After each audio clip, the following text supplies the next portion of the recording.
সেই আতঙ্কের কারণ হয়েন তার নাম ভুল থাকার কারণে আজ শাকিলা বিবি বা শাকিলা বেওয়া সেই আতঙ্কের মালগাড়ির নিচে তিনি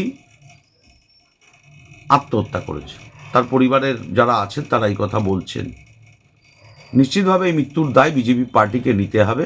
মাননীয়া মমতা বন্দ্যোপাধ্যায় 2 মাস আগে থেকে যেভাবে এসআইআরের বিরুদ্ধে মানুষকে খেপিয়েছিল, আতঙ্ক সৃষ্টি করেছিল যে বাংলাদেশে চলে যেতে হবে, ডিটেনশন ক্যাম্পে চলে যেতে হবে, এই আতঙ্কেই যদি মানুষ কিছু করে থাকে তার দায় মমতা ব্যানার্জির, আমাদের নয়। এই বাংলায় জন্মগ্রহণকারী, এই বাংলায় বংশ পরম্পরায় যারা থাকেন, নিশ্চিতভাবে কাউর নাম বাদ যাবে না।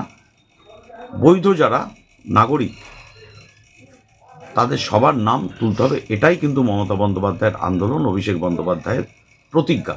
শুধুমাত্র তৃণমূল সহানুভূতির লক্ষ্যে কেউ মারা গেলে এসআইআর আতঙ্ক সহানুভূতি একটিও আসবে না।